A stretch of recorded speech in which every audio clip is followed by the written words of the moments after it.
نظام الكابرانات في الجزائر، كل ما تفكر أن الصحراء الشرقية مغربية 100% كتشدو الخلعة والتبوريشة، وكيبدا الإعلام ديالو ينبح بحال شي كلب مسعور. ولأن التاريخ لا يرحم، ولأن الحبل ديال الكذوب قصير، وشمس الحقيقة ما يمكنش أنك تغطيها بالغربال. والتاريخ يؤكد بأن الصحراء الشرقية أراضي مغربية وسكانها مغاربة أبا عن جد.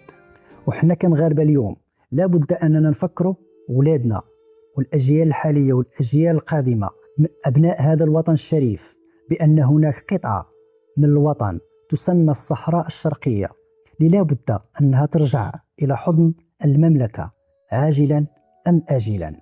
لابد لهذا الجيل أنه يعرف كيفاش ضاعت منا الصحراء الشرقية وشكون كان السبب وعلاش.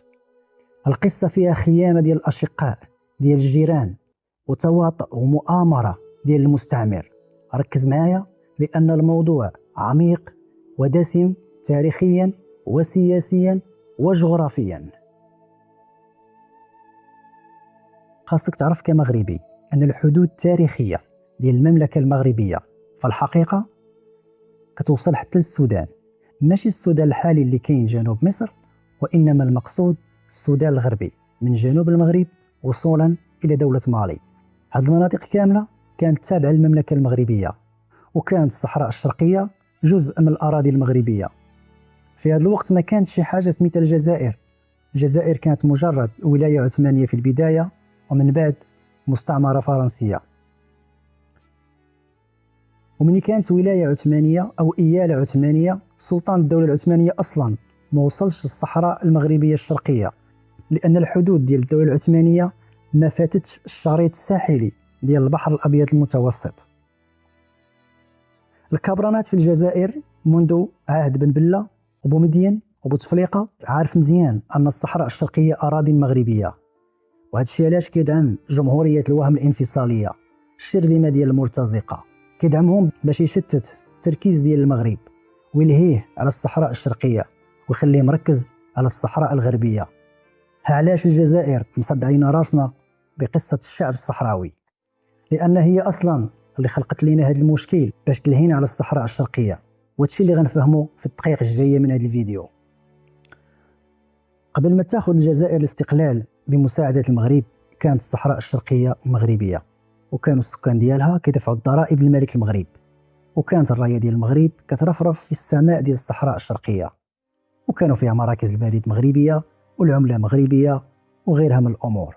ولكن فرنسا بخطة جهنمية خبيثة قامت باقتطاع الصحراء الشرقية اللي كتضم مناطق بحال تندوف، حاس البيضاء والقناطسة وغيرها. هذه المناطق كاملة اللي كتدخل في إطار الصحراء الشرقية ضمتها فرنسا للجزائر الفرنسية. المملكة المغربية منذ عام 1953 وبصفة مستمرة ورسمية كانت كتطالب باسترجاع هذا الجزء من الوطن، والكابرانات كيعرفوا هذا الشيء مزيان. دائما المواطنين المغاربة في الصحراء الشرقية كانوا كيخرجوا في مظاهرات كبيرة ومستمرة احتجاجا على الاستعمار الفرنسي ومن بعده الجزائري، وكيطالبوا بعودة سلطان المغرب على الصحراء الشرقية في كل مناطق الصحراء الشرقية، من تندوف لعين صالح لبشار الحاس البيضاء وباقي المناطق. كان عندهم مطلب وحيد: عودة المغرب لفرض سلطانه وسلطته على الصحراء الشرقية. في كل تظاهرة كيرفعوا الأعلام المغربية وصورة الملك محمد الخامس، وكيطالبوا بالعودة إلى المملكة المغربية والحكم الملكي العلوي. كان سكان الصحراء الشرقية كيدعوا السلطان في صلاة الجمعة والأعياد، كيفطروا وكيصوموا مع المغرب وكيصدروا الأحكام القضائية باسم ملك المغرب. خلال الثورة الجزائرية، قادة الثورة الجزائرية كانوا وعدوا محمد الخامس أنهم غادي يردوا ليه الأرض ديال المغرب، غير يساعدهم باش يشدوا الاستقلال وتخرج فرنسا تمشي بحالها، غادي ترجع الصحراء الشرقية للأمة المغربية. ولكن هاد القادة الأغلبية ديالهم شراتهم فرنسا، واللي ما بغاش يكون عميل ديال الاستعمار تم التصفية ديالو. وهنا غتنقلب الجزائر على المغرب وتنسى الخير ديال المغرب وكيفاش دعمهم في الثورة، ووقف معاهم وقفة المجاهد ماشي المؤيد حتى شدوا الاستقلال ديالهم عام 1962. غير شدوا الاستقلال ضموا الصحراء الشرقية للجمهورية الجزائرية الحديثة اللي كانت مستعمرة فرنسية وقبلها إيالة عثمانية. الإخوة في الجزائر ما عقلوش على الخير ديال محمد الخامس اللي كان هو أكبر مساند للثورة ديالهم، وخدوا الصحراء الشرقية بلا حشمة من اللحية وتنكروا الاتفاقية اللي وقعوها مع المغرب نهار 6 يوليوز عام 1961. كان ممكن أن المغرب يسترجع الصحراء الشرقية قبل ما تأسس الجمهورية الجزائرية، وكانت فرنسا مستعدة، ولكن المغرب فضل أولا الأخوة، فضل أنه يدعم الجزائريين باش يشدوا الاستقلال ويتخلصوا من الظلم والتعذيب ديال المستعمر ويكونوا أحرار بحال المغاربة، وباش ما يشوش على القادة ديال الثورة اللي كانوا ديما في المغرب وكان القصر بحال دارهم ديما مفتوح ليهم. لهذا المغرب أجل قضية استرداد الصحراء الشرقية حتى تشد الجزائر الاستقلال، ولكن للأسف الجيران ما صدقوش وطلعوا عقلية ديال المستعمر. رغم ذلك سكان الصحراء الشرقية اعترضوا واحتجوا على هذا الوضع، ما اعترفوش بالجزائر كسلطة على الصحراء الشرقية، وهنا غتبدا سياسة التعذيب والتنكيل بالمغاربة ديال الصحراء الشرقية، اعتقالات وتصفيات لكل من يعارض السلطة ديال الجزائر على الصحراء الشرقية المغربية بأسلوب استعماري همجي. كما كانت فرنسا كتعاملهم، عاملوا المغاربة ديال الصحراء الشرقية بكل حقارة واستبداد، لأن السكان ديال الصحراء الشرقية ما وقعوش على الاستفتاء اللي نظمته فرنسا باش تعطي استقلال الجزائر. علاش؟ لأنهم مغاربة وما محتاجينش دولة جديدة، لأن عندهم مملكة عريقة، ولكن للأسف تعرضوا لمعاناة متعددة. السؤال علاش الجزائر وفرنسا مسيطرين على الصحراء الشرقية؟ لأنها عزيزي المشاهد من أغلى المناطق في العالم بالبترول والمعادن. لو كان المغرب رجع الصحراء الشرقية لكان غادي يكون أكبر دولة في شمال إفريقيا، ودولة غنية، ودولة تصدر وتنتج البترول بحال دول الخليج.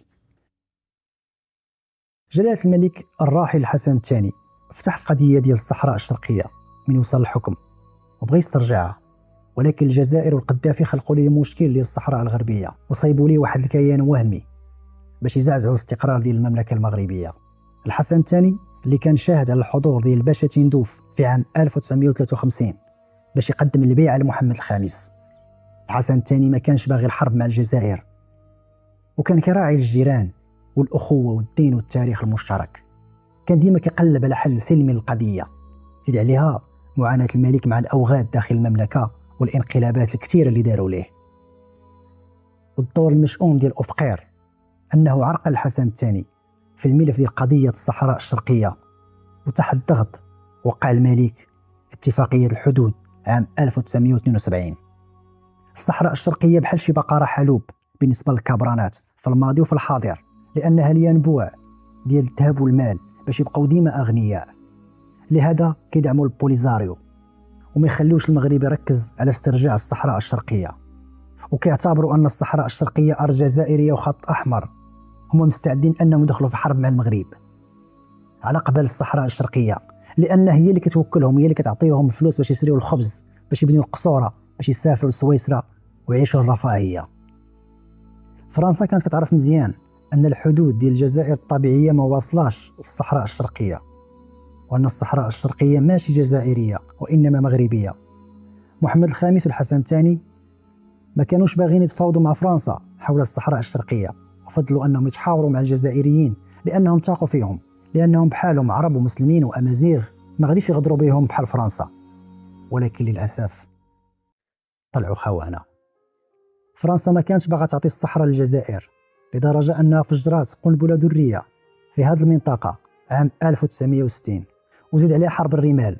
الجزائر من شدة الاستقلال سيطروا عليها الخونة بحال بلبلة وبومدين وبوتفليقة، وبدا الصراع بين العسكر الجزائري والجيش الثالث الجزائري اللي كان متمركز في القبائل، كان حاقد على بومدين وبلبلة وبوتفليقة، وقرر أنه يزحف ويسيطر على العاصمة الجزائرية ويسقط النظام وإعادة تشكيل نظام جديد. لهذا ناض بلبلة وبومدين وبوتفليقة وشعلوا الحرب بدون أي سبب مع المغرب اللي سميتها حرب الرمال، اللي غنتكلموا عليها في الفيديوهات القادمة. حرب الرمال اللي كانوا فيها العصا مزيان وكانت خطة خطيرة وخبيثة من طرف النظام الجزائري عقب الحسن الثاني. لهذا أمر الجيش المغربي بالانسحاب من الحرب، رغم أن كل الوثائق تؤكد انتصار المغرب في هذه الحرب. وهنا غيخلق لنا النظام الجزائري مشكلة البوليزاريو باش يخليونا ننساو قضية الصحراء الشرقية والهيون عليها، إن الصحراء الشرقية ليست بمنسية. المغاربة عاجلا أم آجلا يوما ما غادي يرجعوا الصحراء الشرقية إلى حضن المملكة المغربية.